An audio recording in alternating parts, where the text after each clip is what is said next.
Today on Amps, Pedals and Pickups, we're going to be checking out the Artist TweedTone20R combo amp, but with a twist. We're going to focus on how high a gain sound we can get out of this bad boy. Now we all know my bread and butter here is punk, metal, hardcore, and everything in between. So if you want to see a more traditional, clean sort of review of this amp, definitely go check out In the Blues, Leon Todd, and Brett Kingman. They do fantastic jobs of this amp. I'll leave links in the description, but we're here to turn things up a notch. Also, full disclosure, Artist did send me out this amp. I'm not being paid for it. I'm not keeping the amp. I'm sending it back.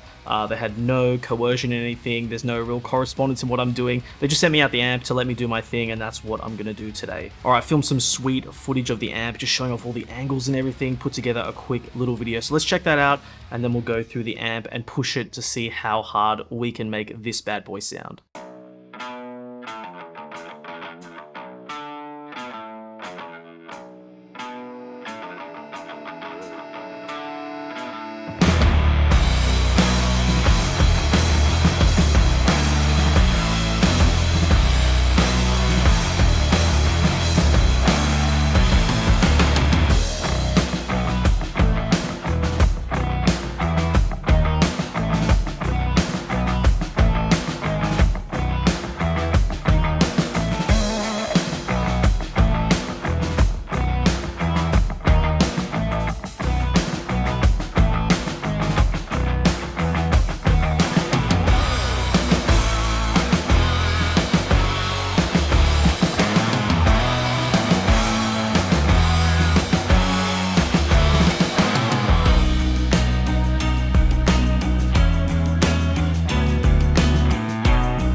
Alright, let's take a quick look at the panel and everything going on here. So obviously you have your input jack there. Now it's a 2-channel amp, so you have your clean volume there, your drive volume and gain, and both of those share a master volume that's here.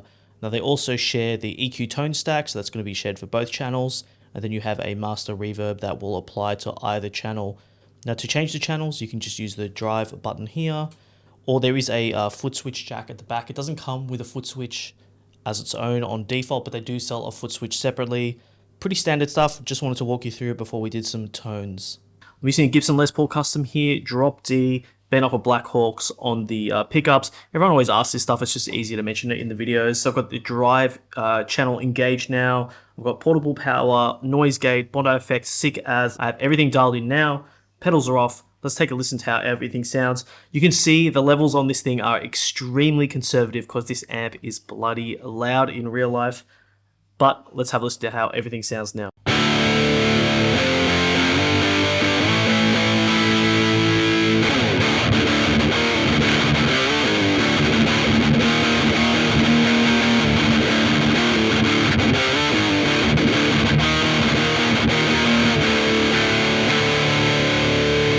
Alright, we'll turn this bad boy on, give it that little bit of a push that it desperately needs.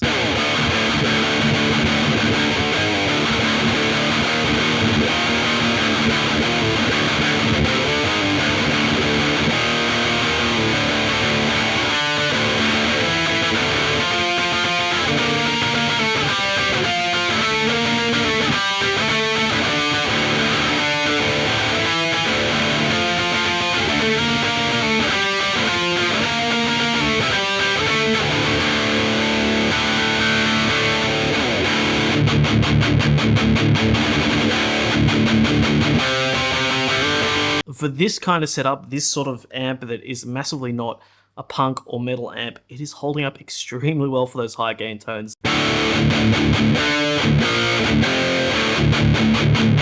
it's definitely not like a 51-53. It doesn't have that inherent chug factor, if you want to call it, whatever that is, but definitely think for that like punk hardcore screamo tone, it's passable. It's not the most the best tool for the job, but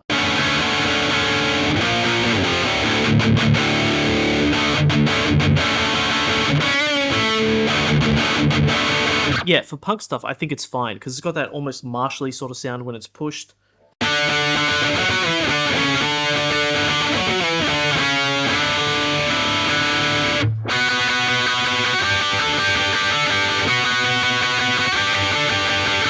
You know, it's like what it lacks in being a sort of heavy metal punk sort of guitar. I think it makes up in the tubes. Like if I was using a more digitally combo amp, there's just something about it. There's something about the tubes just getting that ferocity behind it.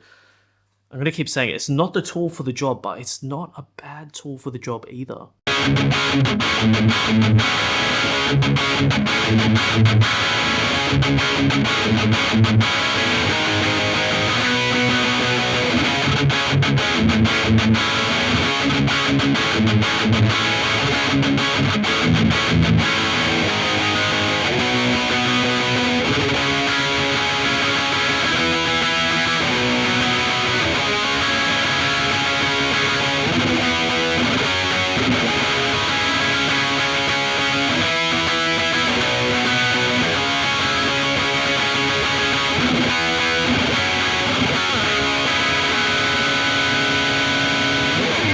You can't tell me that doesn't sound good. That sounds incredible from an amp like this. All right, I know I said those other channels do the clean tones better, but we're here.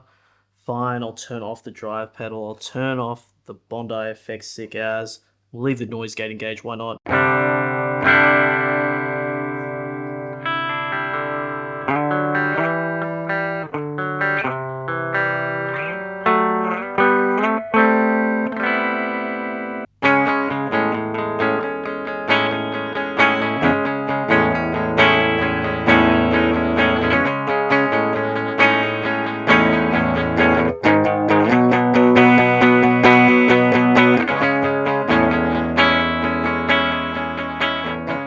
I've been playing with this amp for so long, I've got to read out the specs. I don't even remember them myself. I'll just pull them up, I'll chuck it on screen. But 2-channel, 20-watt amp, one 12-inch Celestion 7080 speaker, 2 EL84 power tubes, and 3 12AX7 tubes. You're going to see from the sound demos, this thing is absolutely loud. It's way too loud. I haven't tested this in a band setting, but honestly, I'm running this stuff on less than 1, and it is just absolutely punishing. This thing packs some heat when you crank it.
There we go, that's the Artist TweedTone20R amp. Now this bad boy is currently being sold in Australia for 650 AUD. In US dollars it's about 430 USD, and in euro it's about 390 euro. So in terms of valve amps, I don't think it's hardly breaking the bank. We all know the cost even of valves these days is super expensive. Now would this be my first choice for a punk, metal, hardcore amp? No, it was never going to be. A Fender Blues Junior kind of amp is not the amp for that kind of thing. But if the question is more, can this amp do those tones? Well, that's a bit of a different question. You know, I think in general, if you're looking for something with like a souped up Marshall sort of tone, even like a really, really heated up Marshall, I think this can kind of get there. But if you want the more modern 5150, 6505, Engel, Driftwood kind of like modern chug sort of thing going on, then this is not the amp for that. But a juiced up Marshall, I think this can kind of get there. Now I did a whole bunch of testing, way more than I showed in this video, because I just wanted to run this through its paces and then sort of, you know, see what I can show you. So I did run my Fractal FM3 into this amp. It was kind of no better or worse than running the Bondi Effects Sick As pedals. I ran a few of these pedals into it as well. This one just really, really paired well with it. So the digital units, like if you've got a Line 6, Quad Cortex, Fractal FM3, you're not really going to get much better mileage out of it. You know, I don't really like digital boosts in general. I much prefer analog pedals, so I think the analog was always going to do better.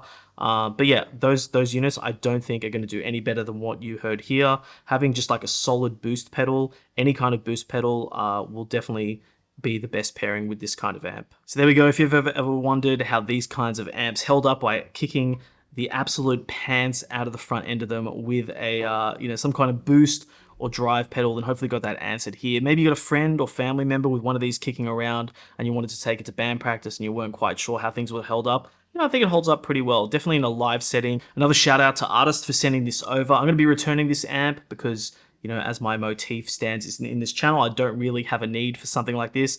Very, very cool though. I gotta say, in general, just playing through a combo amp for the last couple weeks has been fun, instead of just doing everything through a load box and the amp heads. I just love everything in the guitar domain, and just anything to mix things up, anything to keep it inspiring is always fun. I might even try and get my hands on some other combo amps. I know the Orange line and the Boss Katana line are super popular. So, you know, if you want to see something, you know, let me know. Let me know the drop on some of those combo amps below. And hey, if you stuck around to the end of the video, don't forget to smash that like, subscribe. I'm sure I've said it way too many times in this video, but thanks for sticking around to the end of the video, and I'll catch you on the next one.